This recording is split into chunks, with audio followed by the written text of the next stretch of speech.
Sige po, tayo po ay dumako sa pangkalahatang pananalangin. Tayo po ay yumuko at muling lumapit sa ating Panginoon. Amang banal na nasa langit, sa pangalan ni Jesus, Panginoon, patuloy po kaming lumalapit sa iyo ng may pasasalamat, dakilang Diyos. Patuloy po namin itinataas, binabandera ang dakilang pangalan mo, Panginoon, sa kalagitnaan ng mga lingkod mo na narito, Lord Jesus. Lord, pinupuri ka namin, sinasamba ka namin, Panginoon, niluluwalhati namin ang pangalan mo, Panginoon. Aming kinikilala ang kabanalan mo, ang kabutihan mo, Panginoon, sa buhay ng bawat isa sa amin na narito. Kaya naman sa iyo lamang po kami lumalapit, Panginoon, na may buong pagtitiwala ng aming panalangin sa oras na ito, Lord Jesus. Ama, kami po'y nagpapasalamat sapagkat naroon patuloy nararanasan namin ang kabutihan mo, Panginoon. Lord, salamat sapagkat hindi ka nagkukulang sa mga anak mo mula sa aming paggising, Panginoon, hanggang sa aming pagpunta sa gawain mo, hanggang sa aming pakikinig ng mga salita mo, Panginoon. Lord, naroon patuloy at patuloy naming nararanasan ang kabutihan, Panginoon, at ang kagalakan, Panginoon, sapagkat kami mapalad, Lord Jesus, na kami po'y kasama sa mga pinili mo, Panginoon, upang maging tagapamahala, Lord Jesus, ng mga gawain mo, ng mga kawan mo, Panginoon, dito sa mundo, Panginoon. Lord, maraming salamat po, Lord Jesus, sapagkat meron po kaming kapanatagan, Panginoon, na sa amin pong paglapit sa iyo, hindi po kami mabibigo, Lord Jesus. Lord, maraming salamat po sapagkat nararamdaman man po namin ang mga pagsubok, Panginoon, na kami man po minsan, Panginoon, ay nakakaramdam ng lungkot, Panginoon, minsan kami natatakot, minsan kami nangangamba. Lord, salamat sapagkat temporary lamang po ang lahat ng iyon, Panginoon. Yes. Sapagkat naroon ang pagkilos mo, lagi mong pinapalitan ng kagalakan, Panginoon, ng aming kalungkutan. Lord, ikaw ang aming great comforter, Panginoon. So salamat, Lord Jesus, sapagkat hindi po kami, Panginoon, nagkukulang sa kasayahan, sa kagalakan na binibigay mo, Panginoon. Ang aming mga takot, Panginoon, ang aming mga pangamba. Lord, salamat sapagkat pinapalitan mo po ito ng kapanatagan, Panginoon, ng kapayapaan, Panginoon, na nagmumula sa iyo, Panginoon. Lord, maraming salamat po kung kami man, Lord Jesus, ay natatakot. Naroon ka upang patuloy na ipaalala sa amin, Panginoon, na ikaw ang Diyos na dapat naming sandalan, Panginoon. Ikaw ang Diyos na dapat naming tawagan, Lord Jesus. At never kami, Panginoon, mabibigo sa aming pagtitiwala sa iyo, dakilang Ama. Lord, salamat sa pagkakataon na kami po'y makapagtaas ng papurit pagsamba sa iyo, Panginoon. Makaawit, Panginoon, makapagtaas ng aming mga panalangin sa iyo ng may kalayaan, Lord Jesus. Lord, maraming salamat, Panginoon, sapagkat bukas, Panginoon, ang communication namin, Panginoon, sa iyo. At alam namin sa lahat ng oras, dinidinig mo ang aming mga panalangin. Ang aming pong dalangin, Panginoon, sa oras na ito. Lord, gamitin mo po kami, Panginoon. Lord, hayaan mo po na maging instrumento lamang po kami, Panginoon, tungtungan ng iyong mga paa. Gamitin mo po kaming instrumento ng pagpapala na nagmumula sa iyo, Panginoon. Nang sa gayon lahat ng sasambitin ng mga lingkod mo, Panginoon, ay maging ayon sa naisin mo. At ang mga salita na aming bibitawan ay magkaroon ng power in Jesus' name, Panginoon. Lord, anointing power of the Holy Spirit ang patuloy po namin dinadalangin, Lord Jesus. Lord, kami po, Panginoon, ay maging bukas. Kami po ay maging sensitibo, Panginoon, sa mga panawagan mo, Panginoon, sa mga mensahe mo na iyong bibitawan sa oras na ito, Lord God. Lord, salamat po, Panginoon. Tinataas po namin sa iyo ang aming mga sarili, una't higit, Panginoon. Lord, nakikilala mo po ang bawat isa sa amin, Panginoon. Alam mo po ang nangyari sa amin sa isang buong linggo, Lord Jesus. Alam mo po ang naging laman ng aming mga isip, laman ng aming mga puso, Panginoon, ng aming mga naramdaman, Panginoon. Lord, lahat pong ito ay itinataas namin sa iyo, Panginoon. Tanging sa iyo lamang, Lord Jesus, namin ipinasisiyasat ang aming mga sarili, Panginoon. Lord, ano man pong nakikita mo sa aming karumihan, Panginoon, ano mang nakikita mo sa amin na magiging hadlang, Panginoon, upang kami po'y makapagpuri sa Espiritu at katotohanan, Panginoon, lahat ng ito ay tinataas namin sa iyo, Panginoon. Lord, anumang bandage ng kasalanan na nakikita mo sa amin, Panginoon, sa aming pamumuhay, Lord Jesus, maging sa aming pag-iisip, Lord, sa pangalan ni Jesus, Panginoon, amin po itong winawasak, Lord Jesus. Yes. Amin po itong tinatanggalan ng kapangyarihan, Panginoon, at amin pong patuloy na kinakalagan ang kapangyarihan mo, Panginoon, at pagkilos mo sa buhay ng bawat isa sa amin, Panginoon. Lord, kung sino man po sa amin dito ang nakakaramdam, Lord Jesus, ng kalungkutan, ng kakulangan, Panginoon, Lord, wala po kami, Panginoong, dapat ipangamba sapagkat ikaw ang siyang pupuno ng lahat ng iyon, Lord Jesus. Lord, kausapin mo po ang bawat isa sa amin dito at ikaw ang patuloy na magbigay sa kanila ng mensahe mo, Panginoon. Lord, ikaw po, Panginoon, ang siyang mangusap sa amin nang sa gayon matagpuan po namin ang mga tanong, Lord Jesus, na nasa sa isip namin, Panginoon. Lord, gayon din po, itinataas po namin sa iyo ang aming mga kapatid, Lord Jesus, na narito, Panginoon. Lord, ikaw ang patuloy na humipo sa aming mga puso, Panginoon. Nang sa gayon, hindi po masayang ang aming oras sa aming pagdalo sa gawain mo. Bagkus, Panginoon, magbaon po kami ng kapangyarihan mo, Panginoon, sa paglabas namin ng templo mong ito, Lord Jesus.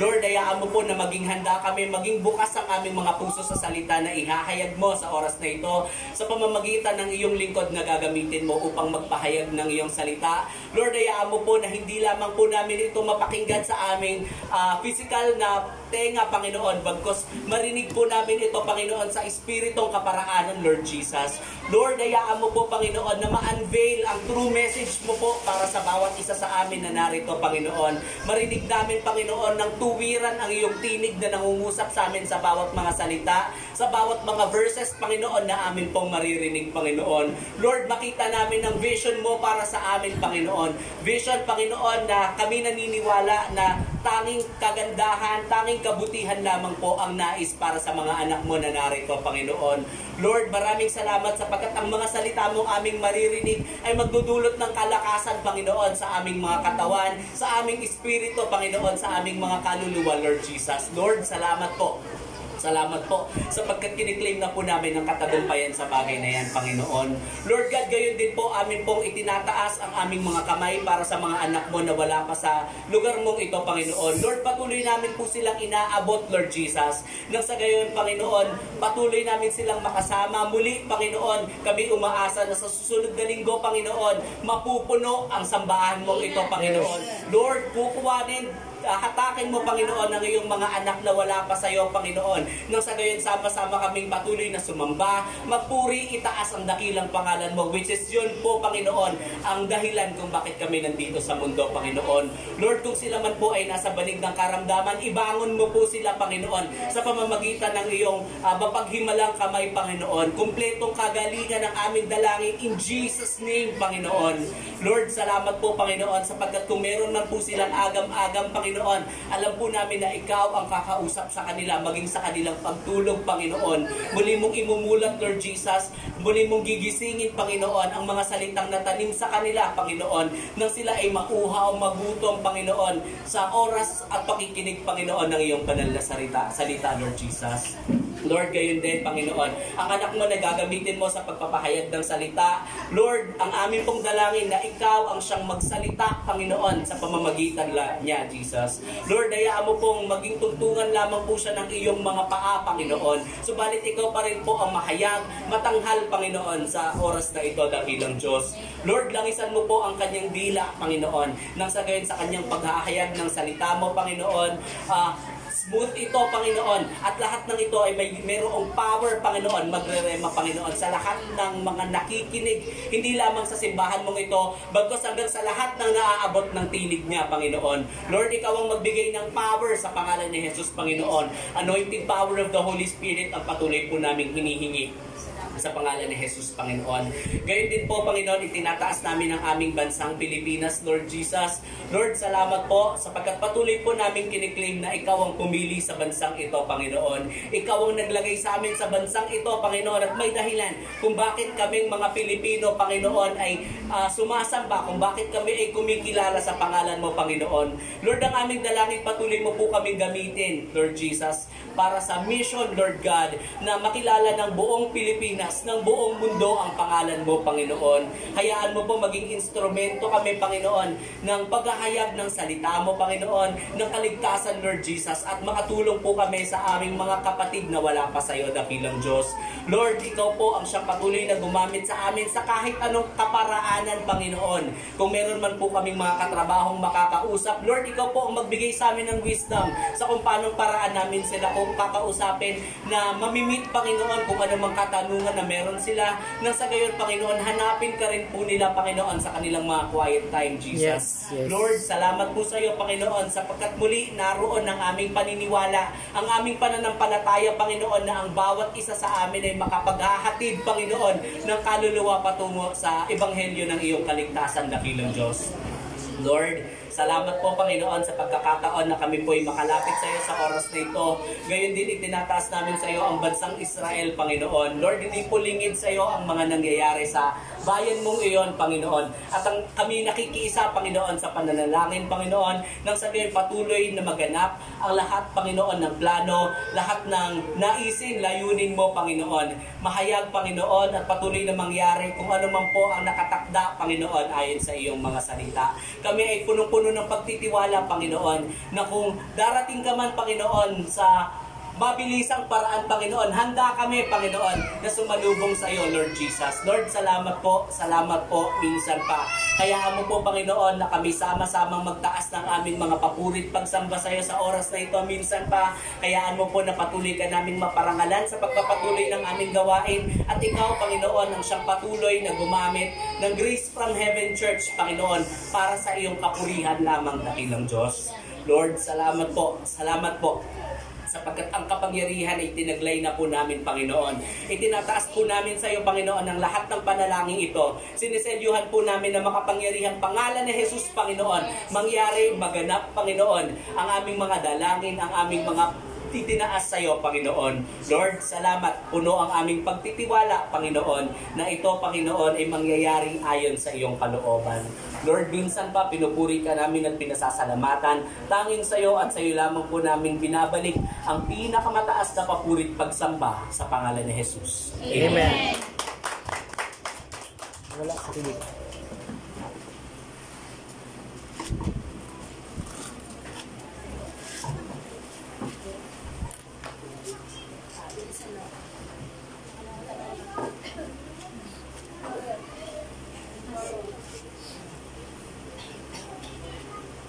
Praise God. Mapagpalang araw po sa ating lahat. Amen po ba? Amen. Palakpakan po natin ang ating Diyos na buhay. Ayan. So, kagalakan po muli na makasama kayo. Salamat sa oras at panahon na kung saan ay struggle man dahil sobrang aga. Pero salamat sa Lord. Ang sarap ng pakiramdam na kaya natin sa tulong ng Lord na magampanan kung ano man yung ating napagkasunduan. Amen po? Kayang-kaya. So, kanina natutuwa ako kay Giselle kasi sabi niya, tayo po ba ako? Bakit? Ay, sorry, ako yung nakalimot. Kasi po, na-late kami. Yan. So, kasi napag-usapan nga po na pagka-late, pag ikaw man ay nakatoka sa assignment na yan, ay hindi ka pwedeng tumayo. So, purihin ang Panginoon sa kabutihan niya sa buhay natin. Amen? So, yung mga assignment po, inasahan ko yan sa papel. So, yung memory verse, linggo-linggo meron tayo niyan. So, yung verse na binigay sa atin kanina, may nagsabi kasi na hindi masamang kumayod o magsikap. Totoo naman po yun. Pero yung sinasabi dyan sa verse na yan, na naubos mo na yung panahon mo sa kakasikap sa mga bagay na material, sa kakaabot ng pangarap mo, pero wala ka namang panahon para sa spiritual na bagay, yun pong ibig sabihin na pwedeng mabaliwala ang buhay mo. Kasi ang tunay na buhay, ang spiritual na buhay. Amen po? Tama naman po lahat at salamat sa Diyos sa inyong mga ibinahagi. Na sabi nga kanina, pastor lang tayo, nilipas lahat.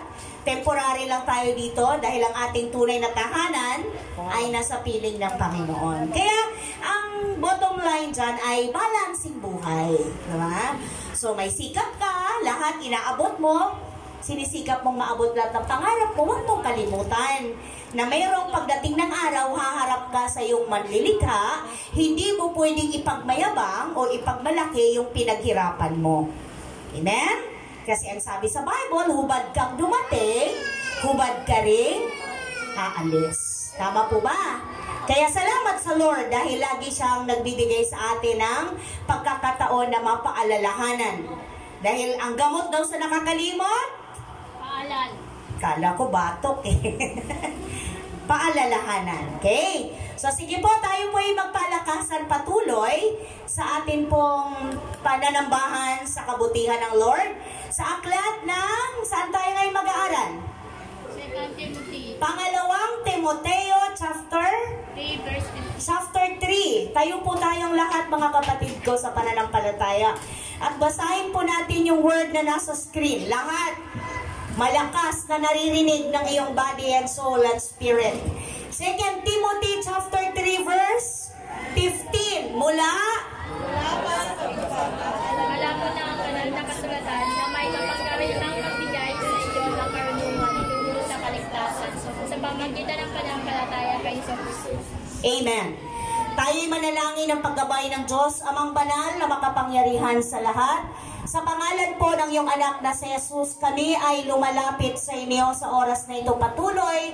Nagpapasalamat kami sa kalayaan na dumulog sa inyo. Ipinagkakatiwala po namin sa inyo ang mga salita na mula sa iyo na amin pong mapagsalusaluhan. Dalangin po namin ang patnubay at gabay ng Holy Spirit, wisdom, understanding, and spirit of truth. Salamat sa tagumpay, pagpapala, in Jesus' name, Amen. Makaupo na pong lahat. Glory to God. Napakasarap pong isipin na tayo po ay binibigyan ng pagkakataong mabasa ng paulit-ulit ang word. Ang sabi diyan, mula pa sa pagkabata, alam mo na ang banal na kasulatan na may kapangyarihan, magbigay sa iyo ng karunungan tungo sa kaligtasan sa pamamagitan ng pananampalataya kay Kristo Jesus. So ang pamagat po ng ating pinag-aaralan o pag-aaralan ngayon ay Scriptures make you wise for salvation. At totoo po yan. Ang banal na kasulatan ay nagbibigay sa iyo ng matalinong pagpapasya, matalinong pagpili tungo sa kaligtasan. So, hindi ito nagpapahamak kailanman. Ang scripture or banal na kasulatan ay ang laging hantungan o dala o dulot nito ay kaligtasan. So, hindi po lahat tayo pinalad na mula sa pagkabata ay alam na natin yung Word of God. Tama? O kanina, sabi ni JR, sa buong buhay mo, kasi pinalad siya maari, pero alam ko hindi kasi naalala ko, nung umaakyat ako sa upper deck, mga maliliit pa yung mga yan. Oh, thank you! Salamat sa Lord. Kasi mga elementary ba, anak? Posible. Nung wini-win pa ng Lord ang soul or ang heart ng kanyang mama na Pastora Delia na ngayon, ay kasalukuyan po ako nagtitinda ng puto. So yung mga panahon na yon na sobrang maputik pa, na yung tipong pag tumapak ka, wag mo nang asahan na madadala mo pa pabalik yung tsinelas. Kasi lumubog na. So hindi ko na mabilang kung ilang tsinelas yung naputol. Bago nag-response yung mga, yung parent nila, yung mga taga doon sa upper deck, na alam ko na minsan pinagtataguan nila ako.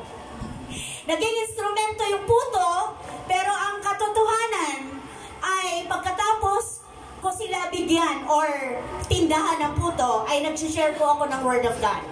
So, sa biyaya naman ng Panginoon, hindi nasayang yung pagod na yon. May kanya-kanya po tayong istorya o kwento kung paano tayo nagkaroon ng personal encounter sa Lord. O kung paano po tayo bawat isa na sharean ng gospel ng salita ng Panginoon. Tama po ba? Meron mga pinalad na mula pa nung bata pa, di ba? Or teenager, nasa kalagitnaan ng kanilang buhay. Meron din naman matanda na, meron din naman bago pa lang ngayon. Tama po ba? So may kanya-kanya. Ang mahalaga doon, andun tayo sa pagkilala o pag-amin ba? O pag-alam or ano pa bang ibang word. Andun tayo sa katotohanan talaga na ang tao hindi siya aabot ng sobrang katandaan na hindi nakakaalam ng truth. Amen? Lahat po, maaaring sa buhay mo kapatid, nung maliit ka pa, na isasama ka sa mga nai-invite ka, di ba? O maaaring may mga Bible study sa trabaho, mga kakilala, invite tayo ni ganyan, di ba? So, nataniman ka na po, na ready na yung heart mo at dumating yung perfect time. At ngayon na ngayon, na ikaw ay nanampalataya sa Panginoon. Dahil nga po ang scripture o ang Bible, ang hatid nito sa atin ay katalinuhan, karunungan, kapangyarihan tungo sa tamang pagpili ng ating buhay, lalo tigit ang buhay espiritual. Amen po? So dito ang inilalahat o isiniwalat ni Apostle Paul sa kanyang anak sa faith walang iba kundi si Timothy, ay sinabi niya na, niremind niya ngayon si Timothy mula pagkabata, alam mo na ang word, alam mo na ang salita, alam mo na ang scripture, na yan ay, anong sabi dyan? Yan ay magdudulot sa iyo ng nilipan. 2 Timothy. Ang salita ng Diyos mula pa sa pagkabata, ang banal na kasulatan ay may kapangyarihan na magbigay sa iyo ng karunungan tungo sa kaligtasan sa pamamagitan ng pananampalataya kay Kristo Jesus. So, mapalad yung mga like sa mga love namin, sa mga apo, na mula pa nung baby sila. Kaya mapapalad itong mga to na ang mga magulang ay may pananampalataya na sa Diyos. Hello? At ito yung sinabi ni Apostle Paul kay Timothy. Sabi niya doon sa, ano yan? Sa chapter 1 ba? Mayroon ba ako dyan? 3 and 5? Tuwing inaalala kita sa aking panalangin araw at gabi, nagpapasalamat ako sa Diyos na aking pinaglingkuran ng may malinis na budi, gaya ng ginawa ng aking mga ninuno. Naalala ko ang iyong pagluha, nananabik akong makita ka upang malubos ang aking kagalakan. Hindi ko malilimutan ang tapat mong pananampalataya na naunang tinaglay ng iyong lolang si Loida at si Eunice na iyong ina. Ayan. So anong sunod?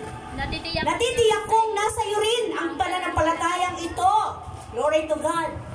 So, alam niyo po ba na tandaan natin mga ano tawag doon? Mga grown-ups. Oh, ano? Mga elders.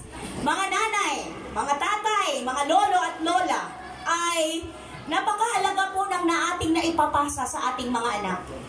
Kasi kung ano ang naituturo natin sa kanilang bata pa, dala-dala nila yan hanggang sa pagtanda. Tama po ba? Hello, mga kapatid ko sa pananampalataya. Ito po yung patunay na meron po talaga magandang epekto yung ating pananampalataya sa Diyos na ating pong naituturo sa kanila. Kaya mag-ingat. Kaya wag po tayong mapagod, wag tayong magsawa na sila ay turuan about scripture, about word, about sa mga bagay na maka-Diyos. Dahil balang araw, makikita yan ng mga tao sa kanila. Amen po? At matatandaan nila, uy, naalala ko, ang nanay mo, ang lola mo, mananampalataya, bakit ka ganyan ngayon? O wala. Na mas mainam kung ang sasabihin nila sa'yo, ay kaya ka ganyan. Tama? Kaya ganyan ang buhay mo. Kaya ganyan ang pamilya mo. Kasi ang mga ninuno mo. Di ba mas masarap pakinggan? At mas nakalulugod at katanggap-tanggap sa Diyos. Kung yun po ang maririnig nating komento ng ating mga kapwa, ng tao, higit sa lahat, ng mga nakakakilala sa atin. So, mga kapatid ko sa pananampalataya, lahat po tayo ay pinaalalahanan ng Lord ngayon na mga mahalagang bagay na atin pong hindi lang ngayon kailangan, lalo tigit sa mga darating pang araw ng ating buhay. Dahil sa lumilipas, tumatanda ang panahon, tayo din po ay tumatanda. Tama ba? So, nababawasan na ang ating mga lakas, pero kahit kailan, kapatid, hindi nababawasan ang duty mo. Bilang isang tatay, nanay, lola, lolo, tita, tito, kapatid, may mga tungkulin tayo na accountable tayo sa Lord kung hindi natin ito gampanan ng naaayon sa kalooban ng Panginoon. Tandaan natin kung ano ang ating aanihin pagdating ng araw or itatanim pagdating ng araw, aanihin po natin yan. So masarap na lagi tayong mayroong katiyakan, no? Assurance sa ating kalooban na maganda ang ating aanihin sa ating mga mahal sa buhay, sa ating mga kakilala, kaibigan, higit sa lahat sa member ng family, kasi maganda po ang ating itinanim. So may mga matututunan po tayong araw dyan sa verse na yan. May 4 po akong ibinigay na pwedeng marahil alam nyo na, pero higit sa lahat ay maganda pong balik-balik tanawan. Number 1, na matututunan natin sa paalala ni Apostle Paul sa kanyang anak sa faith na si Timothy. Number 1, ang salita o banal na kasulatan ay may makapangyari. kapangyarihan. Totoo po yan. So anong sabi niya sa Hebrew? Ang salita ng Diyos ay mabisa, buhay, tama po ba? Matalas, Alinmang tabak na magkabilay talim, ito'y tumatagos maging sa kaibuturan ng kaluluwa at espiritu na mga kasukasuan ng buto at nakakaalam ng mga inisip at pinagbago ng tao. Ang salita ng Diyos ay buhay, mabisa, mas matalas kaysa alinmang tabak na magkabilay may talim. Ito'y tumatagos maging sa kaibuturan ng kaluluwa at espiritu na mga kasukasuan at buto at nakakaalam na mga iniisip at binabalak ng puso. Kaya pag i-share mo ang word, pag nakarinig ng word ang isang tao, hindi mo pwedeng husgahan pambira yung tao yan. Ang tagal-tagal na nang nakikinig, hindi pa rin nagbabago. Kapatid, lahat tayo may perfect time ang Lord. Maaring napakatigas, napakatagal ng kanyang response, pero still, darating ang tamang panahon, hindi siya makakaiwas pag ang Lord na ang kumilos sa kanyang puso. Dahil ang sabi, powerful ang word. Ito ay buhay, di ba? Living, active. Di ba? Sabi niya doon, powerful. Kagaya ng double-edged sword. Espada, ang kanyang kahintulad. Ibig sabihin, pag ito ay narinig, tutusok to sa kaibuturan ng kaloob-looban. So kahit gaano mo itinatago yan, kayang pasukin ng word yan at meron kang resulta ng pagpapakumbaba, pagbabago, pagsuko sa ating Diyos na buhay. Kaya kahit gaano katigas, kahit gaano ka sama ang tao, kahit gaano pa katapang yan, pag word na ng Panginoon, lalambot yan kapatid. Susuko yan, luluhod yan sa Diyos. Amen po ba? So, next verse po na magpapalinaw palalo. Ano yan? 1 John? Chapter 2:14. 2 verse 14. Sumusulat ako sa inyo mga anak sapagkat kilala ninyo ang Ama. Tama po ba? Sumusulat ako sa inyo mga ama sapagkat kilala ninyo siya na sa simula pa siya na. Sumusulat ako sa inyo mga kabataan sapagkat malalakas kayo na nanatili sa inyo ang salita ng Diyos at napagtagumpayan na ninyo ang masama. So wala pong exempted. Ano tawag dito? Una niyang sinabi dyan, sinusulatan niya mga anak, ama, ano pa? Mga kabataan. So kayo, yung lakas ninyo, habang malakas pa kayo, habang bata pa kayo, magbigay ng panahon sa salita ng Diyos. Dahil ito hindi masasayang. Ito ay hindi mababaliwala. Sapagkat kung kayo ay magbibigay halaga, value sa word ng Panginoon, kayo ay ilalayo nito sa lahat ng uri ng kasamaan at pagdaraya ng kaaway. Amen po, mga kapatid, mga kabataan ngayon, yun nang meron ng word nadadaya pa, how much more yung wala pang walang word, diba? Yun nang abot-abot na ang luhod at panalangin mo na ang batang yan ay wag malihis, ng landas, wag madaya, nagkakamali pa. How much more ang wala, di po ba? Kaya wag mga magulang, wag pang hinawaan, wag mapagod hanggat ikaw ay may hininga. Kasi pwede kong sabihin, pwedeng sabihin, hindi na, mahina na ako, no. May hininga ka pa, may kamalayan ka pa, kaya mo pang isang bit, Lord, ang anak ko. Mahabag po kayo. Huwag niyo pong hayaan na maagaw. Maagaw siya, masila siya ng mundo. Amen? So ayan, napakahalaga po. Number 2, na matututunan natin sa encouragement ni Pablo kay Timothy, na mula sa pagkabata, alam niya na yung salita. Sa atin naman ngayon, na ipinapaalala, ang salita ay espiritu na nagbibigay buhay. Amen po ba? Salita ng Diyos ang nagbigay sa atin ng buhay. Sa aklat ng John, tama po ba? 1:6. 1 chapter, ano yan kapatid? Chapter 6 verse 63. So, sabi dito, ang Espiritu ang nagbibigay buhay. Hindi ito magagawa ng laman. Ang mga salitang sinasabi ko sa inyo ay Espiritu at ito ang nagbibigay buhay. Kaya kapatid, hindi mo dapat binabaliwala ang salita. Kasi ang salita nga ng amo mo ganun ka na lang ka, di ba? Natatakot, respeto ka, nare-respeto mo siya kasi siya yung amo mo. O, di lalo't higit ang Diyos, ang salita niya. Dahil lahat ng bagay nilikha sa salita. Amen? Lahat ng bagay dito na nakikita natin, create yan ng word lang ng Panginoon. Ganun ka-powerful. Kaya, sabi dito, ang salita ay espiritu na nagbibigay buhay. Kaya nga, nung time na maraming tao na hindi nakayanan yung mga turo ni Jesus, habang nagtuturo si Jesus kasama yung mga disciple, maraming nakikinig. Maraming mga tao na parang na-overwhelm ba? Nasobrahan sila sa kayang gawin na katotohanan sa mga sinasabi ni Jesus.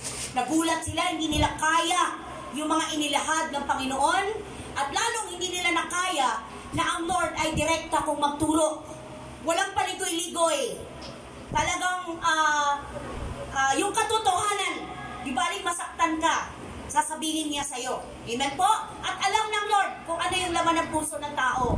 Kaya yung iba talagang direktang umiiwas, pumapalag, at unti-unti nag-alisan nung mga time na yon.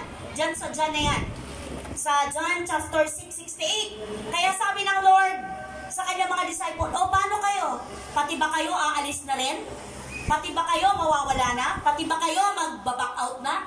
Diba? O anong sabi ni Peter? Tama po ba?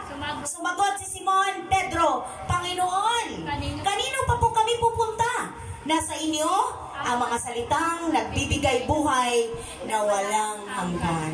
Ang sarap pong marinig sa atin yun, no? Na Lord, kanino pa kami pupunta? Sa'yo.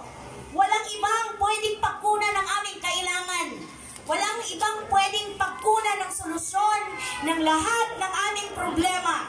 Ikaw lang. Amen po? Walang ibang pwedeng magpagaling sa akin, Lord, ikaw lang.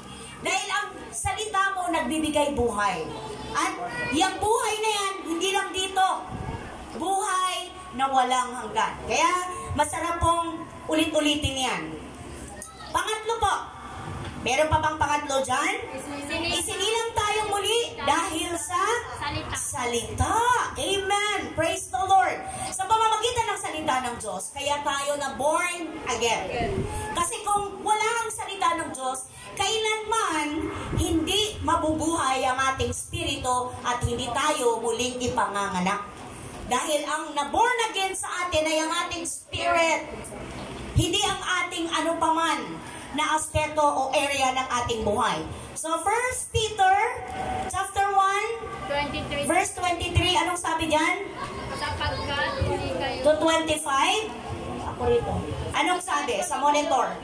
Sapagkat muli kayong isinilang, hindi sa pamamagitan ng bining nasisira, kundi sa pamamagitan ng buhay at walang kamatayang salita ng Diyos. May isa pa bang verse? Ayon sa kasulatan, ang lahat ng tao ay tulad ng damo, gaya ng bulaklak nito ang lahat niyang kariktan, ang damo ay nalalanta, at ang bulaklak ay kumukupas. Ngunit ang salita ng Panginoon ay nananatili magpakailanman.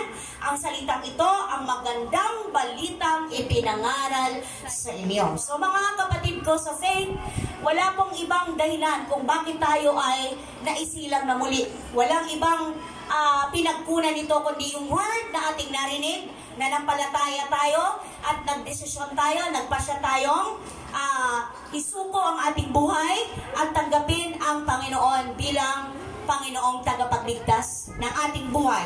1 Peter chapter 1, 3-5, pasalamatan natin ang Diyos at Ama ng ating Panginoong Jesucristo dahil sa laki ng habag niya sa atin, tayo binigyan niya ng isang panibagong buhay sa pamamagitan ng muling pagkabuhay ni Jesucristo.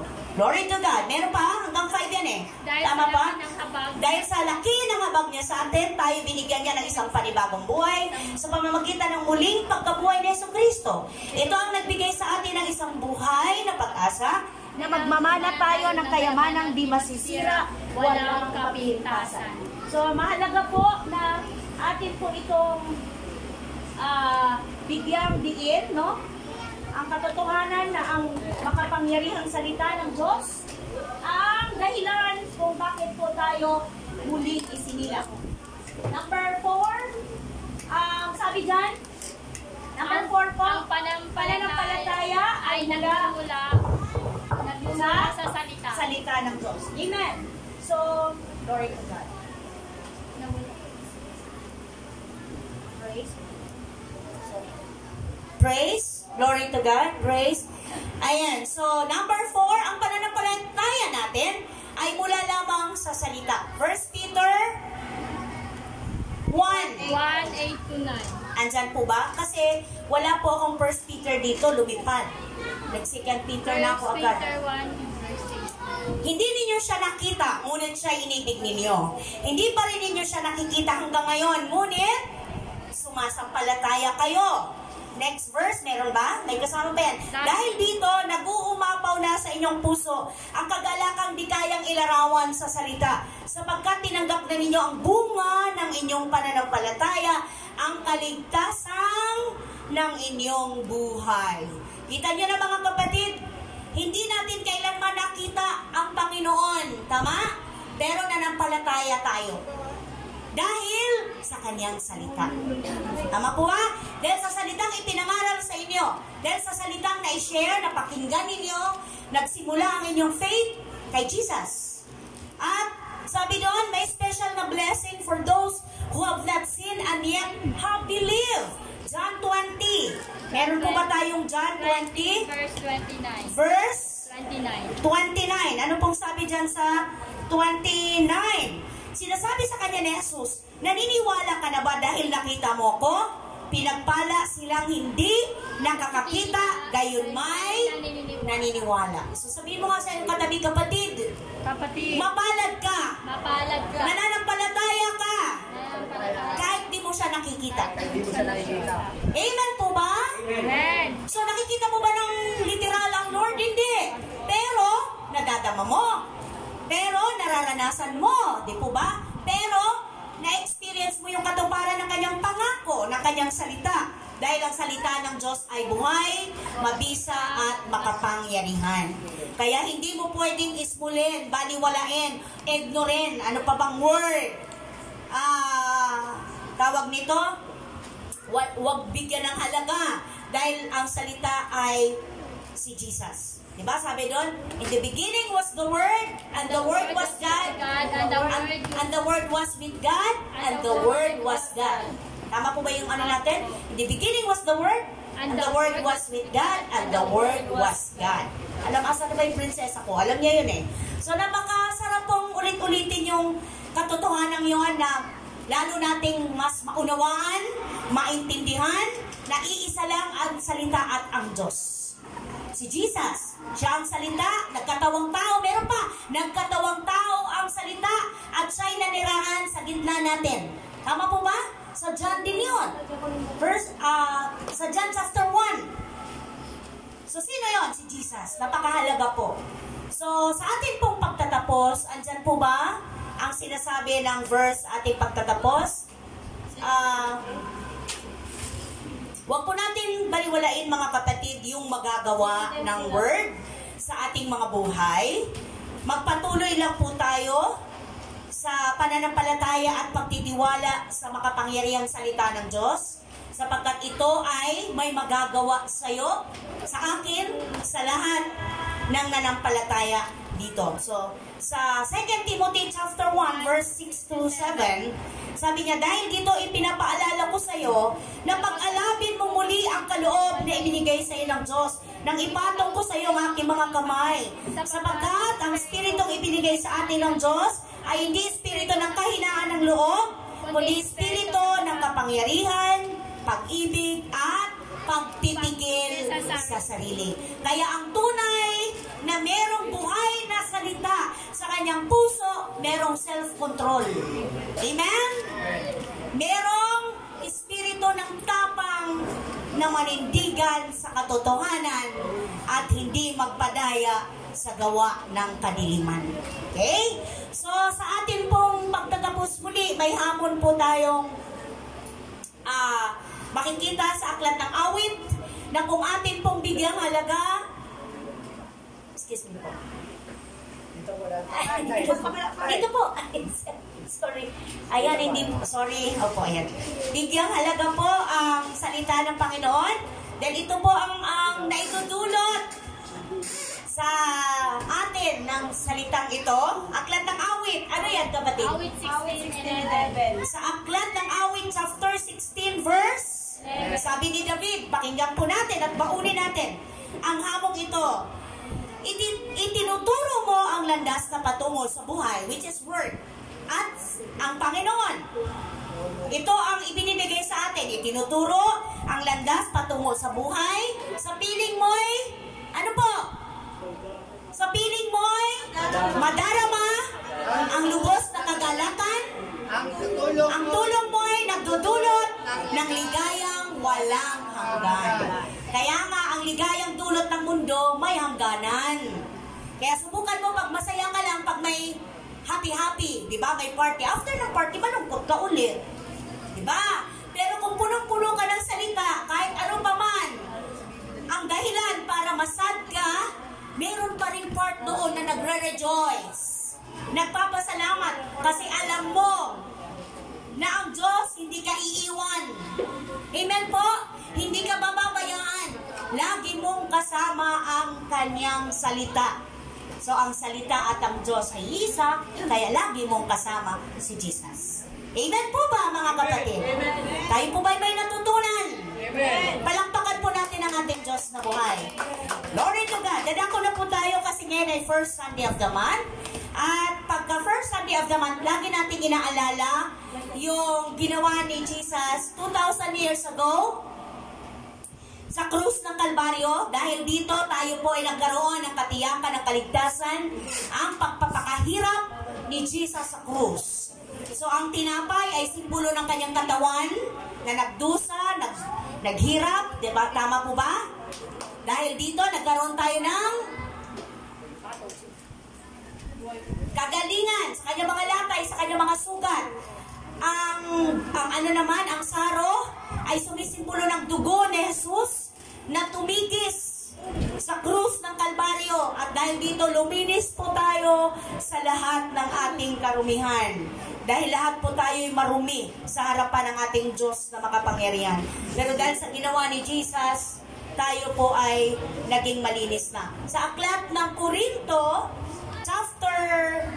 1 Corinthians chapter 11, verse 23, may paalala po, kaya sino mang kumakain ng tinapay at umiinom ng kopa ng Panginoon, sa paraang di nararapat ay nagkakasala sa katawan at dugo ng Panginoon. Kaya dapat siyasatin ng tao ang kanyang sarili bago siya kumain ng tinapay at uminom sa kopa. Sapagkat ang sino mang kumakain at umiinom ng hindi kinikilala ang kalagayan ng katawan ng Panginoon ay kumakain at umiinom ng kahatulan laban sa kanyang sarili. Ibig lang pong sabihin, kapatid, kung meron pong mga hadlang, isuko sa Lord. At kung may hindi naiintindihan, huwag pilitin ang sarili. Ihingi sa Panginoon na maunawaan muna bago mo i-take o bago ka sumunod sa ipinag-uutos niya. Tinatawagan ko po si Brother JR and Brother Johnson para ipanalangin ang tinapay at ang saro.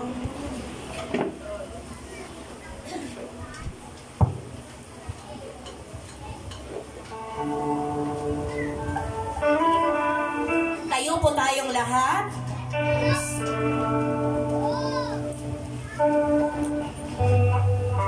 Tinapay mo na. Let's pray. O dakilang Diyos, pagpalain niyo po ito, Ama, yung tinapay na sumisimbolo po sa katawan ni Jesus. Ama, ito po ay aming tatanggapin aming katawan bilang paalala po sa ginawa ni Jesus. At sa paggawa po namin ito, Ama, naway anumang karamdaman namin katawan na mailaw, naway kami po ay gumaling. Dahil ito po ay nakasaad po sa Isaiah 53. Yes. Sa kanyang latos, kami ay gumaling. Yes. Sa kanyang sugat, kami ay gumaling. Salamat po, Ama, na may pagpalain niyo po ito. At ihanda niyo po yung puso at isipan namin. At higit po sa lahat, Ama, patawan po.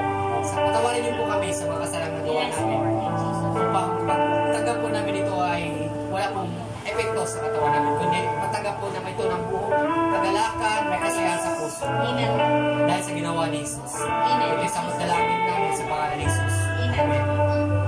Panalangin po natin ang saro. Salamat. Amang banal na nasa langit, sa pangalan ni Jesus, patuloy po kaming lumalapit sa iyo, Panginoon. Lord, salamat sa pagkakataon na amin pong muling alalahanin salamat sa pagbibigay mo ng example kung paano kami dapat magmahal, Panginoon, sa aming mga kapatid at sa iyo, Panginoon, na aming manlilikha na Iyong Diyos. Lord, sa mga oras na ito, itinataas po namin ang sarong ito, Panginoon, na siyang sumisimbolo, Panginoon, ng iyong dugo na nabuwas sa krus ng Kalbaryo, Panginoon. Lord, sa aming pong muling pag-inom nito, hayaan mo po na alalahanin namin muli ang paglilinis na ginawa mo po sa amin, Panginoon, na kami ay hindi pa nakakakilala sa iyo, Lord Jesus. Lord, maraming salamat po sa kasabay ng aming pag-inom nito, Panginoon. Kami po ay matitiwalag sa anumang pong bondage ng kasalanan, Panginoon, at aming pong tataglayin ang kalinisan, ang purity, Panginoon, na nagmumula sa iyo, Panginoon. Lord, salamat pong muli. Pinupuri ka namin at pinasasalamatan sa matamis sa pangalan ni Jesus. Amen. Habang ibinibigay po ang tinapay at saro, awitin po natin ito. Siya sa atin mo, Jesus, at hingi tayo ng tawad sa ating Lord. Siya sa atin mo, Jesus, ang puso ko sa kasalanan nagawa laban sa'yo. Nagtataka, sumasabog, tumulo sa harap ng banal mong trono. Lumalapit, di man karapat-dapat sa kabanalan mo. Biyaya, tawaan, kapatawaran sa'yo ay nakamtan ko, o aking Jesus. Lumalapit, di man karapat-dapat sa kabanalan mo. Biyaya, tawaan, kapatawaran sa'yo ay nakamtan ko, o aking Jesus. Nakamtan ko, o aking Jesus. Itaas po natin ang tinapay, sapagkat ito ang turo na tinanggap ko mula sa Panginoon at ibinibigay ko naman sa inyo. Nung gabing siya'y itinagkanulo, ang Panginoong Jesus ay dumampot ng tinapay, nagpasalamat, pinagpira-paraso iyon, at sinabi, ito ang aking katawan na inihandog para sa inyo. Gawin ninyo ito bilang pag-alaala sa akin. Kainin po natin ang tinapay.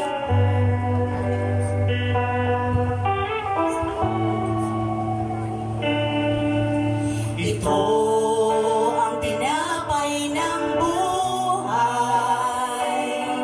Kanin mo't makibahagi. Ito ang tinapay ng buhay. Kanin mo't makiisa. Yan ang katawan, tinayuan upang ikaw ay mabuhay. Yan ang katawan, naghirap upang iyong tamnan ang buhay na walang hanggan. Itaas po natin ang saro. Matapos mag-apunan, dumampot din siya ng kopa at sinabi, ang kopang ito ang bagong tipan na pinagtibay ng aking dugo. Tuwing iinumin ninyo ito, gawin ninyo ito bilang pag-alaala sa akin. Inumin po natin ang saro.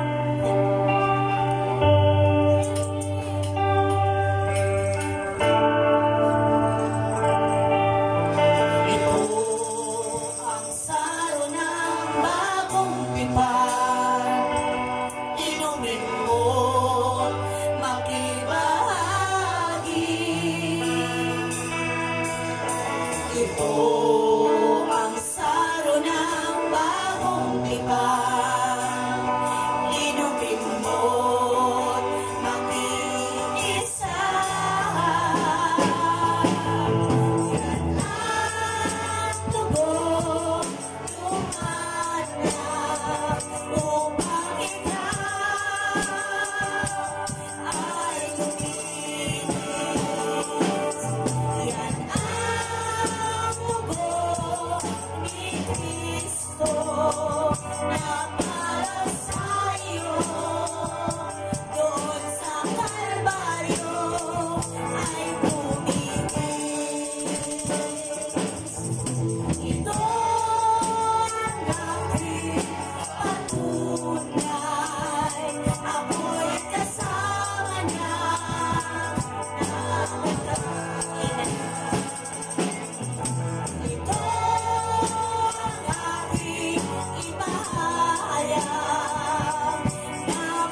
kayo magpasalamat sa ating Panginoon.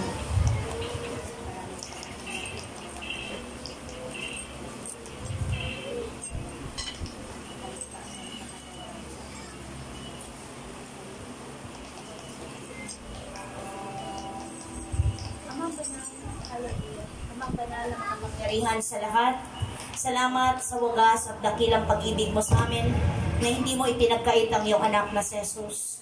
Salamat, Panginoon, sa ginawa mo sa krus ng Kalbaryo na hindi ka tumutol kahit kailan, nagkampanan, gawin, bigyan ng katuparan ang layunin ng iyong paging tao, O Diyos, upang kami ay tubusin sa lahat ng aming mga kasalanan. Salamat po, Panginoon, dahil Ikaw ay Diyos na tapat kong umibig. Tulungan mo kaming bigyang halaga ang pangalan mo sa aming mga buhay, na mamuhay kami ng may kabanalan at ayon sa inyong katwiran, at kami hayagan na magpakita ng mabuting halimbawa ng binagong buhay, ng buhay na napagtagumpayan na sa krus ng Kalbaryo ng Panginoong Jesus. Maraming pong salamat dahil kalooban mo na sa lahat ng aspeto ng aming buhay, kami po'y magtagumpay. Sa iyo ang lahat ng papuri sa pangalan ni Jesus. Amen. Amen at amen. Okay.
Ako na po tayo sa magbibigay. Ito ba? Hindi ako nagbasa.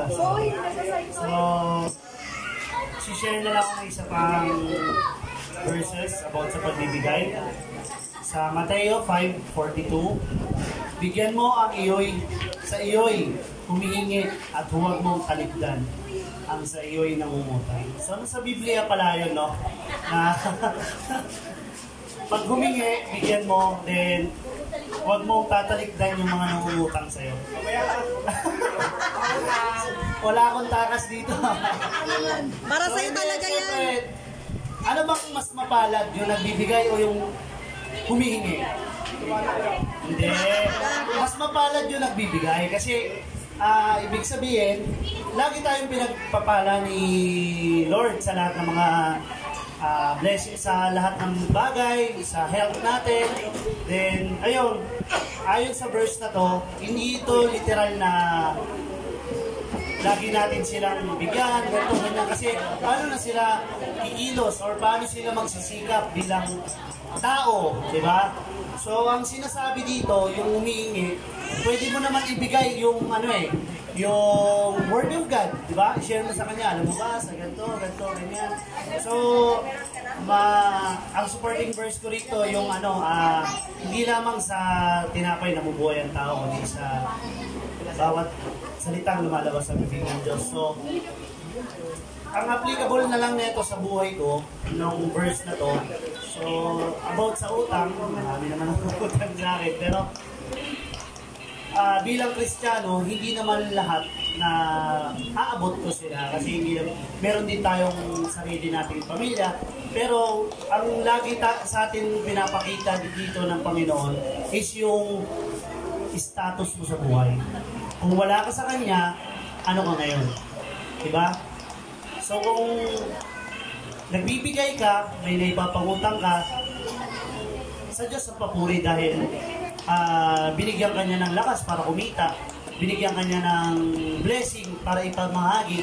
Kaya huwag tayong mangiming magbigay sa Panginoon dahil never siyang hindi naging tapat sa atin. Kaya tayo po yung magbigay ng walang pag-aalinlangan, then lagi natin paglaanan ng Panginoon dahil never naman siya nakulang sa atin. Always, at apaw-apaw pa yung kaya niyang ibalik kung tayo'y tapat sa Kanya. Kaya tayo po yung magbigay. Amen.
Nasa langit, maraming salamat po sa buong linggo muli na punong-puno ng pagpapala na ibinigay mo sa amin sa iyong pag-iingat sa aming pagpunta sa trabaho at aming mga hanap buhay, Panginoon. Salamat sa pinahiram mong lakas dahil nakapagtrabaho kami para kumita at makapagbalik sa bahay, gawain mo, Panginoon. Salamat, Panginoon, sa araw na ito at sa mga susunod pang araw na ibibigay mo sa amin.